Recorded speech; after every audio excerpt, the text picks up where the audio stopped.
Let's keep diving into blue in Egypt. All right.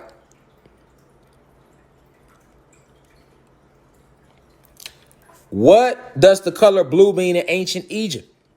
The ancient Egyptian word signifies blue and green.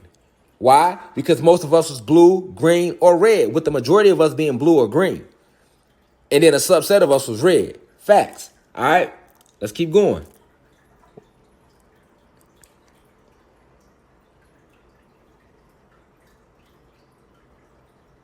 What does the color blue mean in ancient Egypt? Check it out, y'all. Check it out. In ancient Egypt, blue, one of the most popular colors because of its vibration, y'all. We know the vibration of blue. All right. We know the way it pertains to us metaphysically as well. Let us not forget that blue represents pineal gland. All right. Let us not forget what blue represents. All right. But check it out, because the ancient Egyptians who the people they call the ancient Egyptians were part of our ancestors. OK, even though we know Egypt was an actual planet, which is a whole nother lecture I'll make. But yeah, I'll probably do that next week, talk about planet Egypt. All right. But let's see what the Egyptians, who are our ancestors, who were more in tune because they want a higher vibration, what they thought about the color blue. All right. One of the most popular colors commonly referred to as Egyptian blue was made from what? Copper and iron oxides. That's what I want y'all to see. Copper and iron. All right. Copper and iron. Copper and iron oxides with silica and calcium. Lies. All right. But it symbolized fertility, birth, rebirth, and life. And usually used to depict water in the heavens, right? So when we talk about the heavens, we just talk about the cosmos. You know, Google gonna still play with certain words to throw you off. Like right here, it was made from copper and iron. The silica and calcium, lies. All right.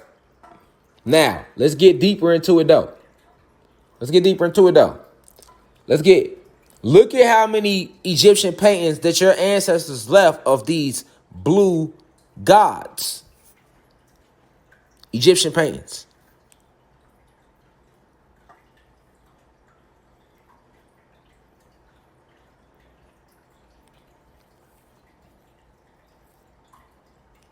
All right. Look at them. Egyptian paintings. Look how many Egyptian paintings depicted blue ancestors. Do you think they just drew this shit to draw it? They feel like drawing some shit. Niggas just felt like drawing some shit that day. You know, niggas spent thousands of years. They made him brown. They made him brown, made her brown. But all of a sudden she's yellowish green and he's blue. You think they did that by accident? You think this was by the accident? That's Osiris. Think this was by accident, man? That they painted these Egyptian paintings of us as blue? These were our original pigmentations when we vibrated higher. Okay, now keep in mind, we now are copper because we are vibrating lower. We are breathing in oxygen, which rusts out the body and kills the hydrogen. So now instead of vibrating these beautiful blues and greens and reds, we are copper complexion. But we are only copper still because we are full of carbon. The carbon is what made us blue, red, and green originally. But this is how we look before the atmosphere was drained. Look, that's why they drew so many of the Egyptian gods blue, man. That wasn't by accident. That's not them being funny. These are our original pigmentations. Look, green, blue. You're going to see a lot of that go through Egyptian. And every Egyptian painting ain't like that, because you'll also see these pigments. All right, so when they drew these, most of these motherfuckers who call themselves historians, they not tapped in with the ancestors. They don't know how to read these paintings. They don't even know what this represents. When you see these on the wall, this represents a change in frequency. Let me show y'all something. Let me show y'all, this is a good one, right? This is supposed to be the tomb of Nefertiti, right? On the left, supposed to be Osiris. On the right, supposed to be Atum. Okay? Osiris is Atum. This what most historians don't know. Osiris and Atum are the same individual. Okay? But the reason that Osiris is green right here is because we were in a higher frequency. We were at a higher frequency. Hold on, reflections. Hold on, reflections. I let the iPad die.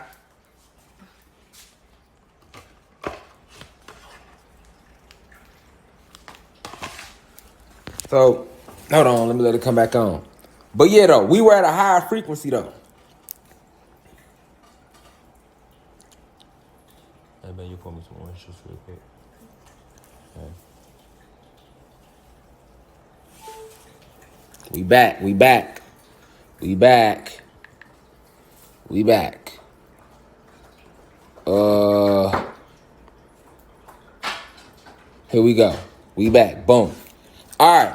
So the reason that Osiris is green right here is because we were on a higher frequency. This represents we were vibrating on the 33rd dimension and higher before these beings came and invaded our planet.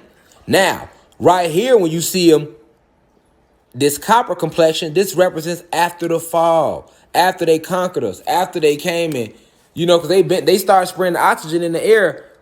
That was part of the original, when they raided us, when they ransacked us. They were spraying oxygen. They blew up our crystal towers. They pushed our sun away.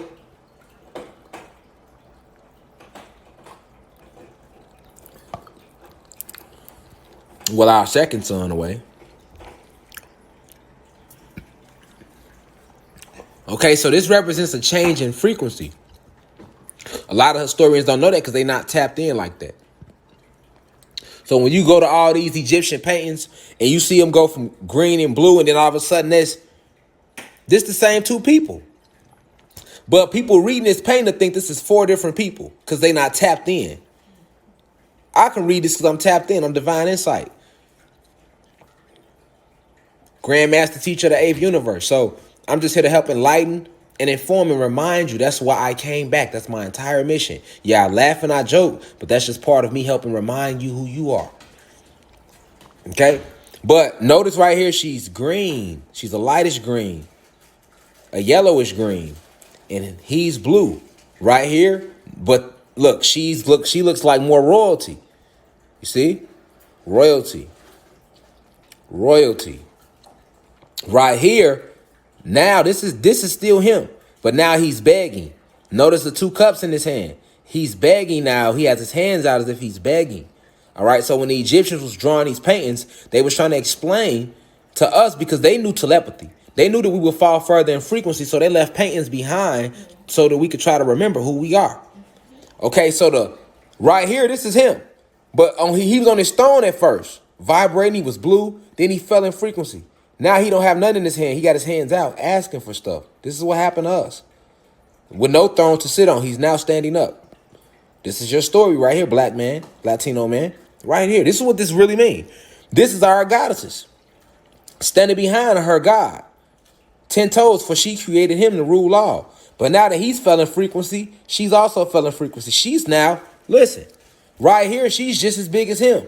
She's actually bigger than him because remember, he's sitting on top of a stool, on top of a stoop, and she's his height now. So if you remove this stoop and he come down, she's bigger than him because this represents how our goddesses created everything. We are equal, but she's still first. She created everything.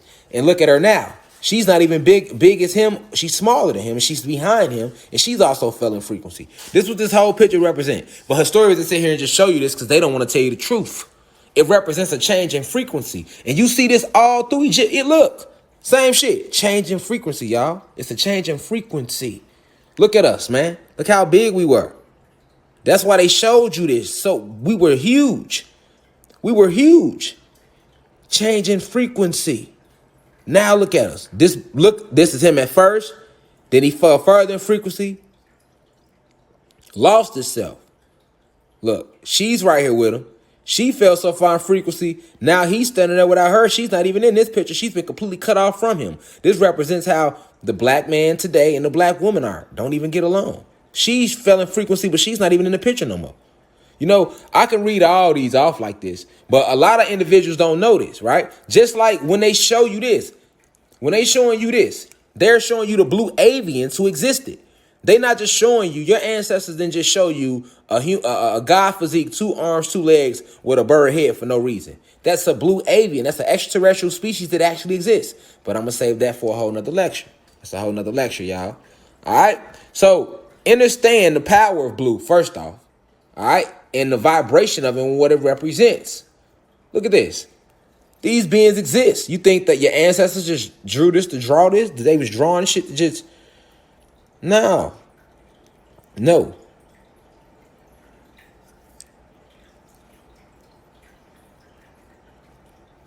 This represents how death isn't real and how it was conquered.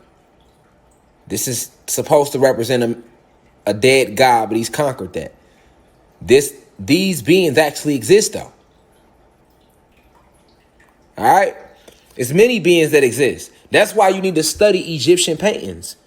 All right? They wasn't just drawing things to draw them.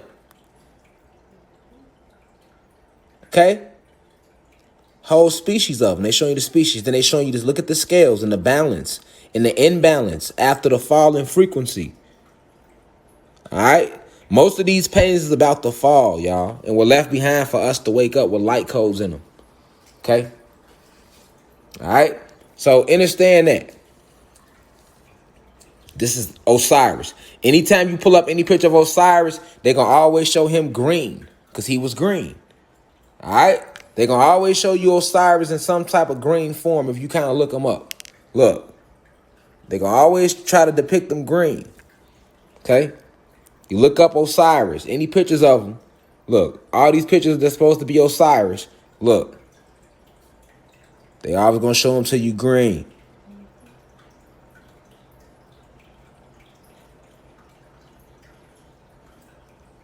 Missed the nails, though. They exaggerating with that. You know what I'm saying? They always try to do some monster effect on us to make us look like, you know what I'm saying? But now,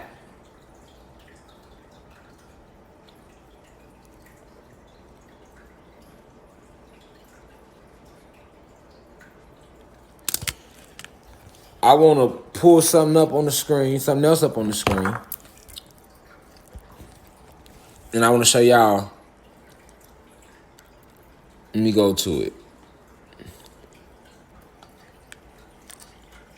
Blue-black, a sort of electric blue tone that occurs when the skin pigment has gone beyond black. Blue-black is very black indeed. So, electric blue, right?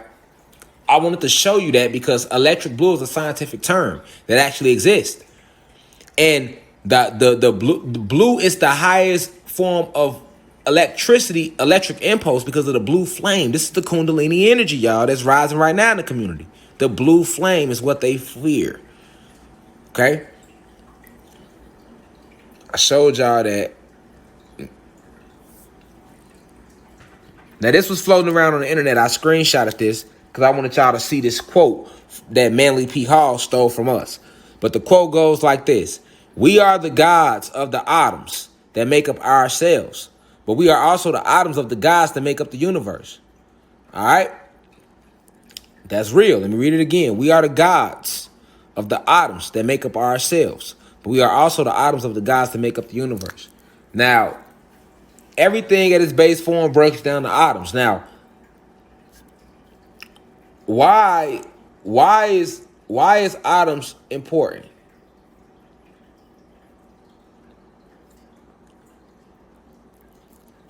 My bad, wrong pictures, y'all.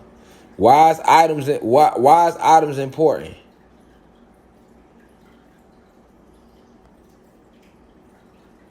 All right. Why is atoms important? I'm gonna show you exactly why. Because when you're talking about neuromelanin, remember I told you that Osiris and Atom was the same person. So first thing that need to be seen. Let's go to it. Let me pull it up.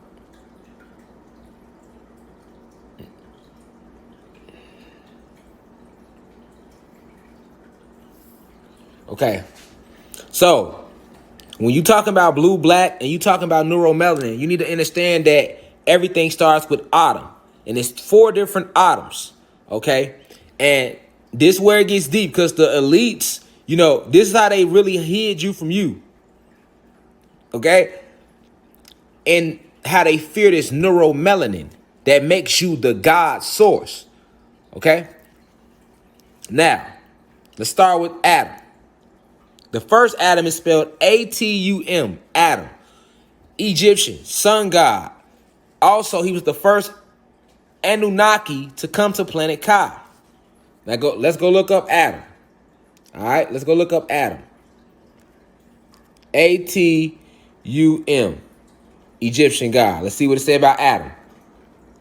All right, Adam. Egyptian civilization, gods and goddesses. Adam, a primeval cosmic god. Adam is the sun god. As creator, he's also the substance for which all creation is unfurled. He is the Lord of the universe. And in his, you see what I'm saying? This is Adam. Adam. And I was trying to tell you earlier that Adam and Osiris is the same motherfucker. All right, that's why in that picture, they showed them like this. This is Osiris. This is Adam. Look. The gods Osiris and Adam from the tomb of Nefertiti, New Kingdom wall painting. Okay? Same individual before the fall, after the fall. Okay? Let's go back to Adam though. So we talk about Adam. Okay? Now, understand that back home on our home planet of Sirius X, Adam was one of the very first gods ever created. Okay, you got Zeus that was created first, and then Adam was basically like second. Okay?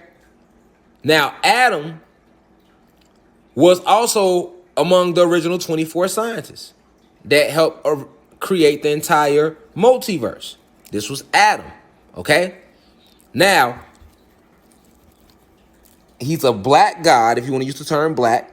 And this is why in the Bible, they stole Adam from the original Adam. A-T-U-M. All right? This is the original Adam. Let me go back to it. The original Adam represents us, Anunnaki.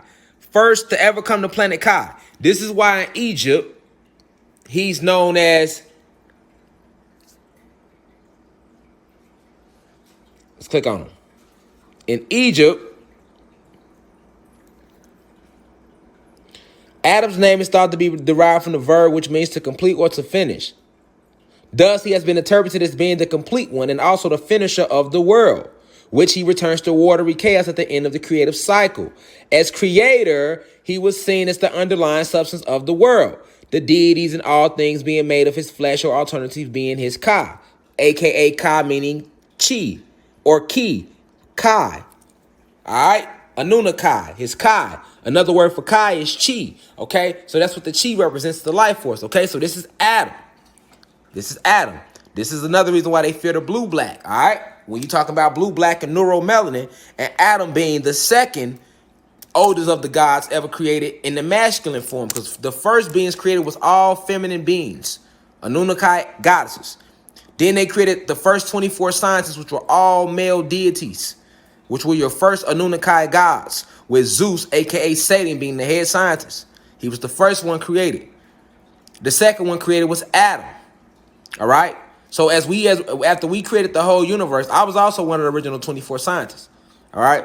Now, after the whole multiverse was created, okay, we then decided to set up a headquarter planet, a second headquarter to our original headquarter, Sirius X, which is Xylanthia in the Sirius star system. Okay, that's headquarters. But we wanted a new headquarter, right? A second headquarters, so to say. So this is when I told you all the story about how, Planet Kai was the last planet created. Okay. Adam was the one he was the first one to come to Kai. Okay. He was the one that sent word back home that Kai needed more help, that it would need more work before it could be ready. Okay. So Adam was also represents he who is many. And they won't never say that on here, but this is true ancient metaphysics. Adam represents he who is many.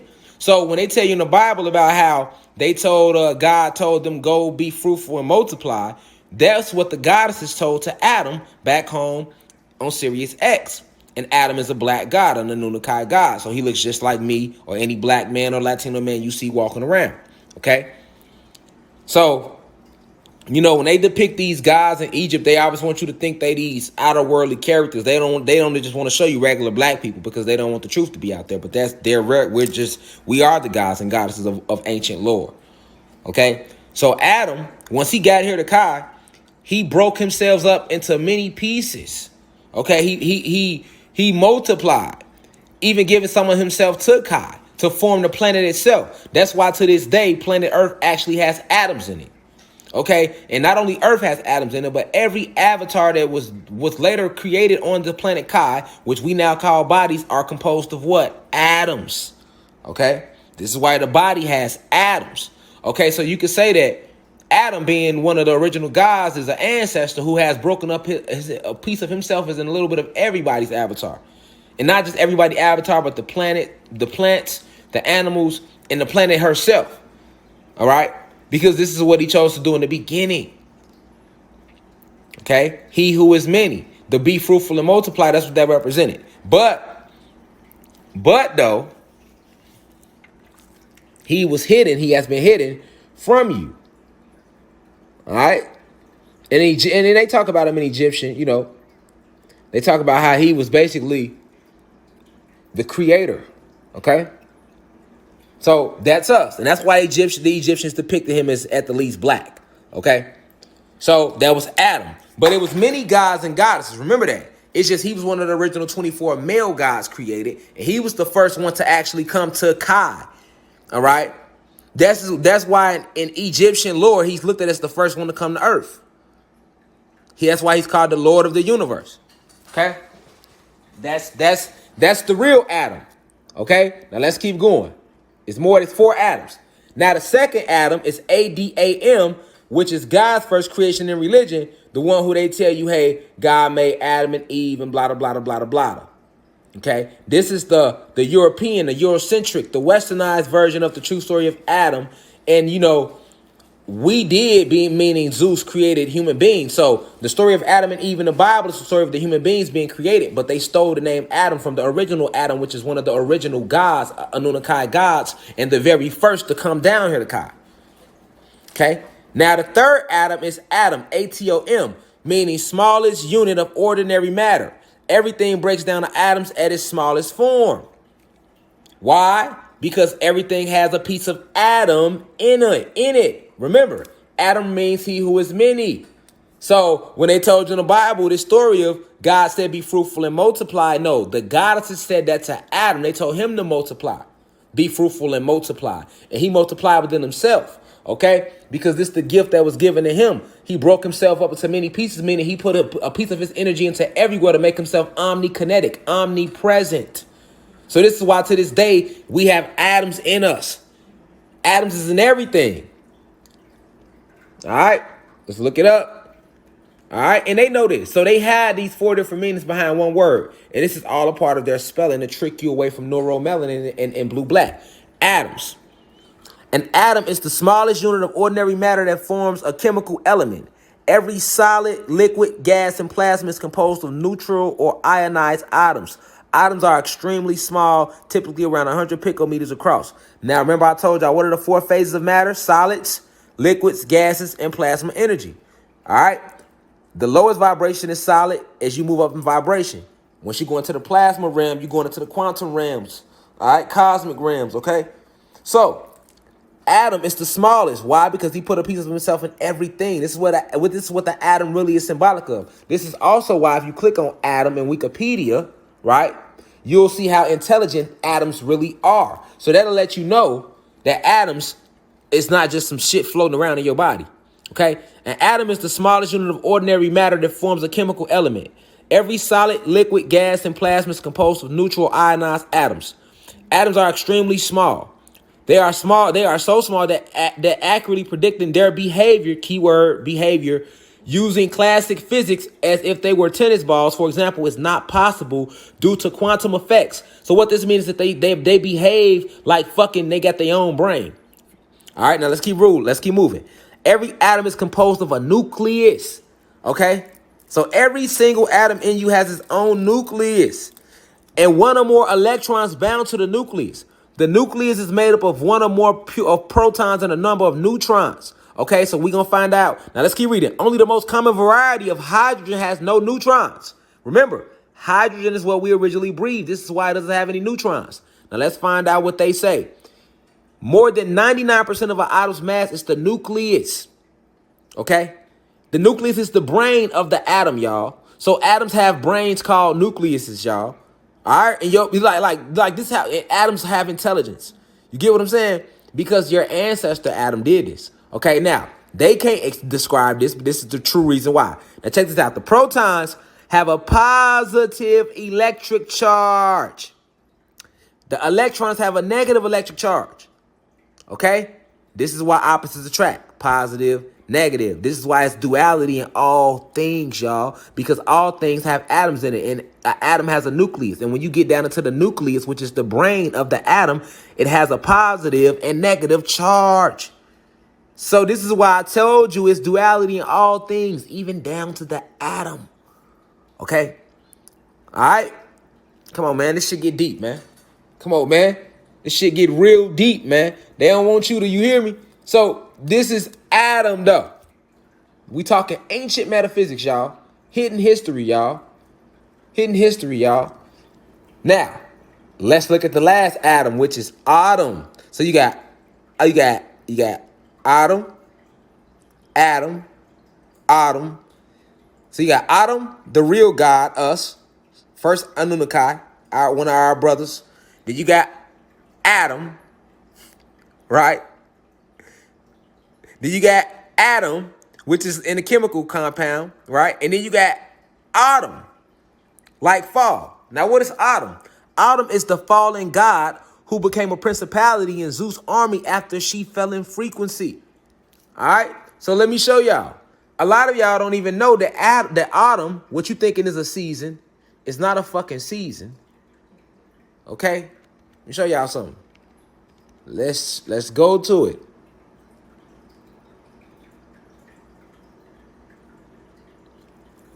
Let's go to it. Show y'all something, man. All right? So, remember. Let me click on it. Okay? Now, this is what they call autumn. Okay? Autumn is one of the 4 temperate seasons outside the tropics. Autumn marks the transition from summer to winter. In September or March, when the duration of daylight becomes noticeably shorter and the temperature cools considerably. Okay? Check this out. One of its main features in autumn is the shedding of leaves from trees. Okay? Deciduous trees. Okay? So it's all about the equinox. It's all about the equinox. Now check this out. In North America, autumn traditionally starts with the September equinox, September 21st, and ends with the winter solstice, December 22nd. Okay, now we know that winter is not real. It's not natural to the planet. It's fake. Okay, so let's go down and look at something. Let us go down and look at something. Hold on. Up. Let's look at this. Now, if winter doesn't exist, because everywhere on the planet was naturally warm, okay? Then they invaded us and they created winter. It was part of their technology that they brought to this planet to help keep us enslaved. So basically, autumn is the bridge between summer and winter. So if it was no winter originally, that means it was just summer, spring, and autumn. Okay? But then that would be a lie. It was never a spring or autumn because it was never a winter. Spring and autumn is only needed because of winter. It was always just summer, naturally, okay? It was summer because it's warm everywhere and the cosmos is warm, all right? Heat, everything gets heat. We are spirit and soul, so it's warm everywhere, naturally. Even your body to this day still has a warm temperate in it, naturally, right? Okay. Everything dies in the winter. Now watch this.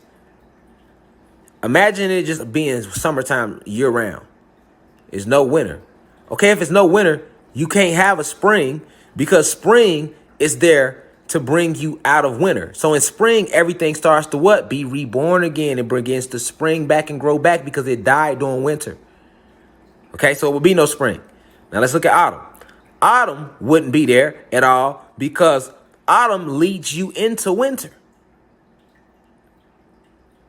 So spring, autumn, winter, all man-made, right? All man-made, and spring and autumn are both positive and negative effects of winter. Both autumn leads you into winter, spring brings you out. Okay, summer is the only natural thing on the planet. Now, check this out. Let's go read it on the thimble. Autumn is actually a fallen god who became a principality in Zeus's army. So she's a feminine entity, all right? After she fell in frequency, she is the gatekeeper. She is the harlot who meets the gods in their essence of nature. All right, what's our essence? Our essence is warmth. It's warmth. So autumn is an actual principality, all right, who moved in once winter was created, which is false, all right? And she is a fallen god, but she's a harlot. So what's a harlot? Like a whore, all right? She's a gatekeeper, though. She meets the gods and the goddesses in their essence. Your essence is in your warmth, heat, all right? So that's in the summertime. Autumn comes in the summertime. Now, you were told this warmth that is natural to your planet is summer because they could not let you know that this natural warmth that you think is summer was how your planet was year round. So they had to give it a different name. You know, when you seen this cold weather, they called it winter. And then they can't make it winter 24/7 year round because it's not real. It will eventually the planet eventually gets warm again. All right. So then that's what brought about spring, because they created spring to give you this idea of when you going from cold to hot again. And then when you going from hot to cold, that's when they brought in her, autumn. All right. So she's the gatekeeper that meets the gods in their essence of nature. All right. And leads them into their death mentally, physically, and genetically by being the bridge to lead them into winter where they are forced. All right.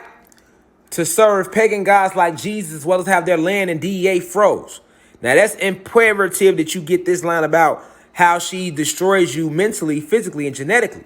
Because when you're dealing with winter time, something that's not natural to the planet, winter destroys you mentally, physically, and genetically. All right? Nothing on you is cold. So what do you think cold air do to you? All right?